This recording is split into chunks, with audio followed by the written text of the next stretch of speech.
Beklenen gün geldi. Artık kuzeye doğru ilerliyoruz. Şimdi Bale sokaklarındayım. Birlikte Morato'ya gideceğiz. Morato'ya gidecek olan taksiyi arayacağım şimdi. Hello ladies. I'm looking for taxi to Moroto. Moroto, you go down. Go down right side. Hello. Okay, hello. Hi. Düz git sonra sağa dön, ilerle, orada göreceksin dediler. Bakalım. Şimdi taksilerin olduğu alana geldim ama buradan direkt olarak Morato'ya gidiş yokmuş. Şu taksi var. Yol üstünde ineceğim. Sonra oradan aktarmalı olarak başka bir taksiye binip o şekilde gireceğim. Bu Nakapiri-Pirit denilen bir yere gidiyor. Orası da Karamoja bölgesi. Aslında benim bundan sonra gidecek olduğum her yer Karamoja bölgesi. Önce Nakapiri-Pirit'e gideceğiz. Daha sonra Morato'ya gideceğiz.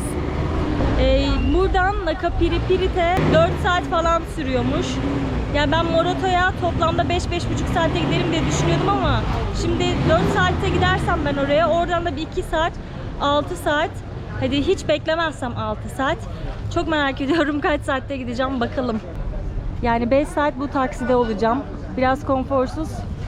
O yüzden şu sırt çantamı genelde yanıma veriyorlar ama bu sefer taksinin arkasına koyacağım. Çünkü yanımda sıkış tıkış 5 saat götüremem bence. Can I put my bag into the bag? Put my bag into the bag. Bakalım beni nasıl kazıklamaya çalışacaklar, çok merak ediyorum. Çünkü ilk defa bu kadar uzun bir yolculuk yapacağım taksiyle. Yani kısa mesafeleri az çok artık anladım ne kadar olduğunu fiyat olarak. Bakalım ne kadar isteyecekler benden. Hi, Beauty, you're so beautiful. Where are you going? To Nakapiri-Pirit? How much is it? 25. 25. Yes. Even you? Yeah, me too. 25 bin şilinmiş. Yani biraz pahalı. Bu taksilerde strateji gerekiyor, tamam mı? Eğer şuralara oturursanız 2 saat sonra şuradan inecek olanlar için sürekli dışarı çıkmanız gerekiyor. O yüzden en arkaya oturmam gerekiyor benim. Bu da burası. Çünkü bir süre rahatsız edilmek istemiyorum. Şimdi kıza sordum bilerek. Hı hı.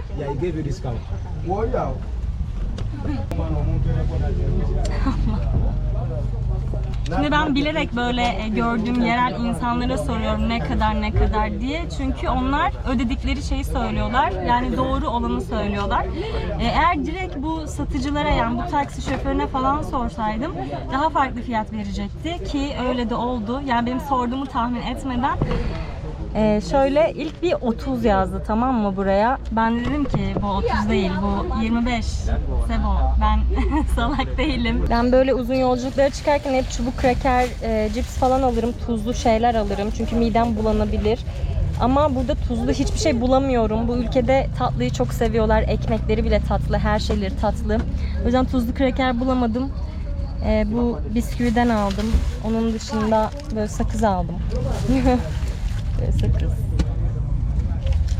Böyle bu kadar. Başka da bir şey bulamadım. 2 hours later. Abartmıyorum. 2 saat oldu ve 2 saattir hala bekliyoruz taksinin dolmasını. Ben saat 11.30'da yola çıkmıştım. Saat 1.30 oldu. Yani zaten 5 saat sürecekmiş. Eğer çok geç kalırsam, yani havada kararırsa ve devam etmek bana güvensiz gelirse belki Nakapiri-Pirit'te konaklarım bugün. Umarım bir an önce kalkarız ve bir an önce ben ulaşmak istediğim noktaya ulaşırım. Biz beklerken yağmur yağdı. Yağmur dindi. Yağmur tekrardan yağdı. Yeniden dindi. Çok seneler geçti, çok seneler geçti. Böyle. Kuzey yolcusu kalmasın, kuzey yolcusu kalmasın. Kuzey yolcusu kalmasın. Sinirlerim bozuldu. Bak daha yani beklememiz sorun. Bir de buraya nasıl sığışacağız o sorun. O kadar bekledik, kimse gelmedi. Şimdi herkes aynı anda geldi. Yani kocaman çantalarla herkes nasıl şey yapacak bilmiyorum. Şu arkada zaten biz böyle 4 kişiyiz. Normalde böyle zayıf biri binince sıkıştırıp 5 kişi sığdırmaya çalışıyorlar ama 5 saat öyle gidemem, o yüzden şey diyeceğim yani şu ön taraflara falan oturun diyeceğim eğer öyle bir şeyle karşılaşırsam. Kibar bir insanımdır normalde ama böyle şeylerde birazcık kaba olabiliyorum çünkü hayvan değiliz yani gerçekten. Şimdi gidiyoruz, hareket ettik. Saat 2. Bakalım saat kaçta orada olacağız. Uganda'nın Karamoja bölgesini ve o bölgenin halkı Karamojong insanlarını hepiniz bilmeyebilirsiniz. Ama Kenya'nın Masailerini çoğunuz bilirsiniz. Doğu Afrika belgesellerinde ilkel Afrika kabilesi olarak gördüğümüz halktan bahsediyorum. Karamojonglar ve Masailer aynı halkın farklı ülkelerde yaşayan insanları aslında. Zamanında Masailerin bir kısmı Kenya'dan Uganda'ya doğru bir göçe çıkmış ve bugünün Karamoja bölgesinde çok yorgun düşüp daha fazla ilerleyememişler ve bu bölgeyi yerleşim yeri olarak benimsemişler.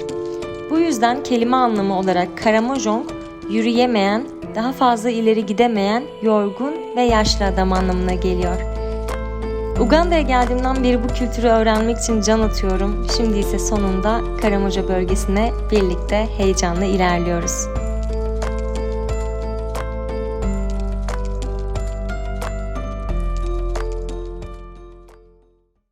Saat 3:30 oldu. Yani yolculuğa başlayalı 1,5 saat geçti. Ama yanındaki adam o kadar çok konuşuyor ki 1,5 saattir gerçekten susmak bilmedi adam. Ne anlatıyor bu kadar hiç anlamıyorum gerçekten. 1,5 saattir susmadı. Bu şekilde daha inen olmadı. Herkes böyle dörtlü dörtlü oturuyor. Bir tane de çocuk var.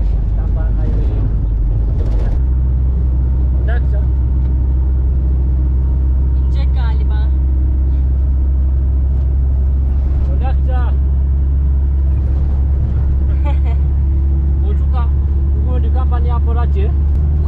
Ya demek istediğim bu. Madem en son noktada inmeyeceksin, niye böyle gidip en köşeye oturuyorsun ki? Şimdi biz buradaki bütün insanlar onun için kalkacağız, ona yol vereceğiz. Neyse, başka bir şey diyecektim ben. Diyordum ki eğer benim gözümü kapatıp böyle buraya getirselerdi ben yine de Uganda'nın kuzeyine geldiğimizi anlardım. Çünkü Uganda'nın en kurak, en sıcak noktalarına doğru ilerliyorum. Size dışarıyı göstereyim, anlayacaksınız demek istediğimi.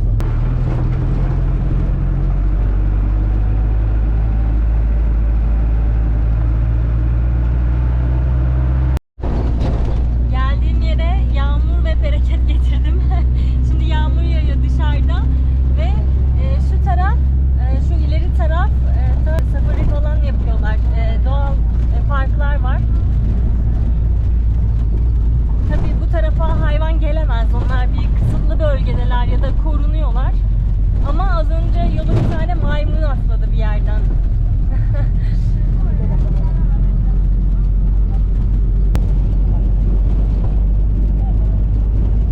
Küçük kulübe evleri gördünüz mü? Onlar galiba böyle bir arada yaşayan küçük bir komün. Benim zaten buraya gelme amacım bu Karamojong insanlarını görmek, bu bölgede yaşayan insanları görmek. Tabii ben burada değil, daha kuzeye doğru ilerleyeceğim. Daha ileriye de gitsem yine de aynı topluluk. Kültürleri aynı. Bir şey değişmiyor yani. Ben sadece Kuzeydoğu'ya gidip Kuzeydoğu'dan işte orta taraflara ilerleyip böyle bir ülke etrafında yuvarlak çizmeye çalışıyorum. O yüzden Moroto diye tutturuyorum bu kadar. Bugün dinlenme günüm olacak. Yarın sabahtan gidip bir rehber eşliğinde Karamojong insanların yanına gidip onların kültürlerini tanımaya çalışacağım. Size de olabildiğince göstermeye çalışacağım. Beni takipte kalın. Söylettirmedi. Nakapiripirite tam gelmek üzereyken, çok az bir yolumuz kalmışken tekerlek arızalandı. Patladı, bir şey oldu bilmiyorum. Şimdi tekerlek değiştiriliyor. Biz de böyle yolun ortasında bekliyoruz. Şurada o bahsettiğim kulübe evlerden var. Bir 2 dakikalık şöyle bir çıkıp göstereyim size.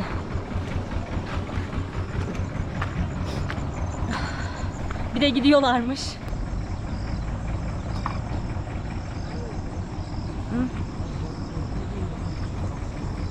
Burası böyle küçük bir köy. Şuradaki tuvalet sanırım.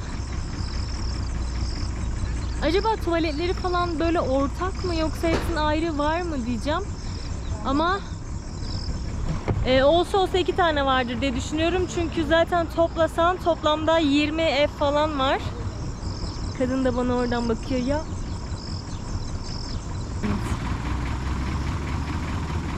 Korkuyorum yakında insanları bu üste bindirecekler diye.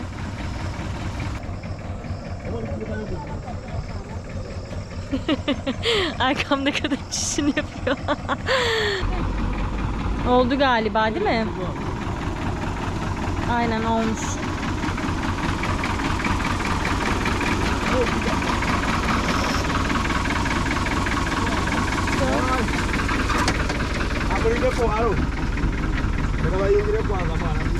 Herkes kendi yerine arkadaşım.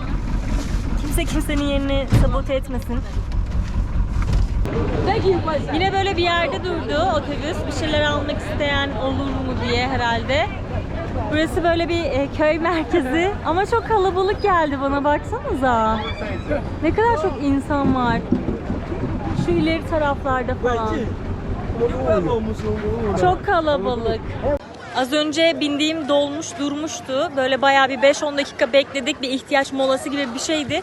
Ben de şu köy merkezindeki şu arkamdaki bakkala girdim bir şeyler almaya. Bir çıktım, dolmuş yok. Beni böyle burada bırakmışlar ama bir yere gitmişler galiba. Döneceklermiş. Şimdi köyde onları bekliyorum. Geldi sonunda ya.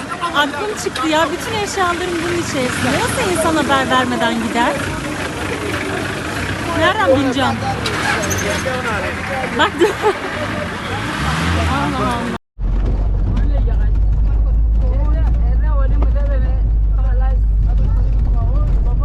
Gelmek üzereyiz. Gelmemize yaklaştıkça yollar bozulduğu için fazlasıyla sarsıntılıyız şu an.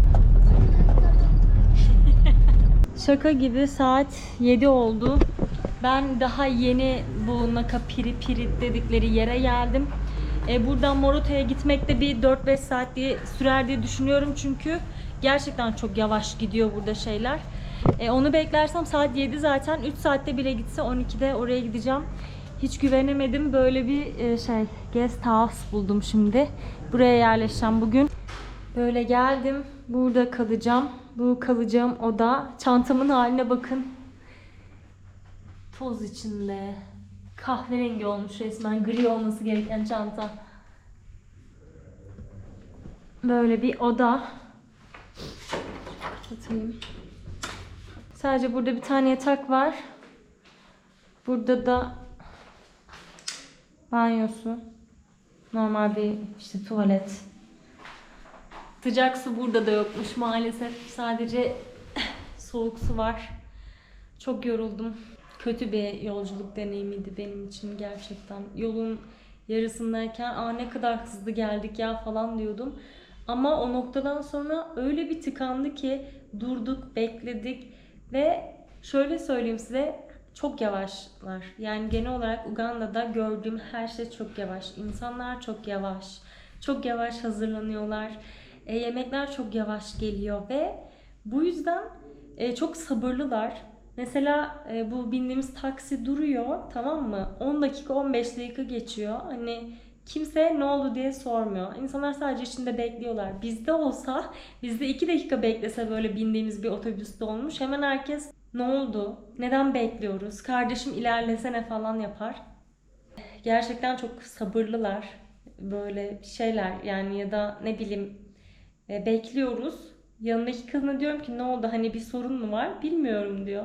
Böyle ilgilenmiyor hiç. Şaka gibi. Sabah erkenden kahvaltımı yapıp Moroto'ya gider. Moroto'da bunları halleder. Bir günde Moroto'da kalır. Ondan sonra artık gitmek istediğim noktaya giderim. Gulu diye bir yere gitmek istiyorum. Gulu'ya doğru giderim diye düşünüyorum.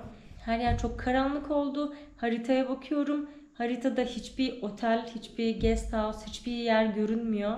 Hani Moroto'ya gitsem gerçekten çok geç olurdu. Kara kara düşünüyordum, endişeliydim açıkçası ama böyle başımı koyacak bir 4 duvar bulduktan sonra rahatladım. Şimdi birazdan kalkayım.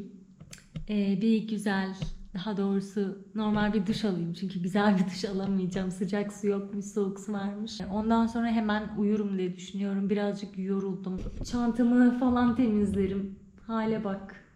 Öyle yani. Kötü bir deneyimdi benim için. Ama olsun, yine de dediğim gibi kalacak bir yer bulabildim en azından. Kaldığım yerde şu an telefon çok fazla çekmiyor. Yani internet daha doğrusu çok fazla çekmiyor. Sıcak su yok. Ama sinekliğim var. En azından malaria olma riskimi azaltmış oldum. Başka da bundan çıkartabileceğim güzel bir nokta var mı bilemiyorum. Bu videoyu şu an kapatmak istemiyorum çünkü enerjim yok. Yani mutsuz bir enerjim var daha doğrusu. Videolarımı hep böyle pozitif enerjiyle kapatmak istiyorum. O yüzden sabah kahvaltıda görüşürüz. Kapatmadan şunu göstermem lazım. Buradan böyle açıyorsunuz.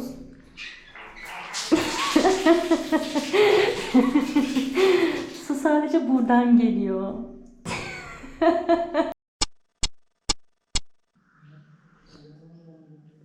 Size selam, bana günaydın. Sabah 8, kahvaltı yapmaya geldim. Kahvaltıdan sonra hemen hazırlanıp gitmeyi düşünüyorum. Tabii burada kahvaltı kültürü bizimki gibi değil. Hatta normalde bunu bile hiç yemiyorlar. Yani hiç kahvaltı yapmasalar da okeyler. Şöyle bir tane omlet. Burada da patates var. Buna Irish patates diyorlar. Yani özellikle Irish patates demezseniz size gelecek olan patates böyle büyük, daha böyle beyazımsı renkteki tatlı patates oluyor. Bir de yanına kahve aldım. Bu buranın böyle kahvaltısı bu arada, böyle güzel kahvaltısı. Normalde demiştim ya, burada tatlı ekmek satılıyor. Tatlı dilim ekmekler çok daha fazla satılıyor. O tatlı dilim ekmeğin üstüne işte böyle bir tereyağı gibi bir şey sürüyorlar. Onu yiyorlar ya da direkt o ekmeği yiyorlar. İşte 3-4 dilim ve doyuyorlar, hemen kahvaltıları bitiyor. Hayatlarında hiç zeytin yememişler. O kadar inekleri var, o kadar işte süt alabilirler onlardan. Kalkıp peynir yapmıyorlar. Çünkü ya bilmiyorlar ya bana nasıl onların bazı yemekleri garip geliyorsa onlara da belki o tatlar garip geliyordur. O yüzden yapmıyorlardır, bilmiyorum. Ben otelden çıktım az önce. Morato'ya gitmek için böyle ana caddeye geldim. Buradan oraya giden bir taksi bulacağım. Gideceğim. Arkamdaki çocuklara bakın. Hello.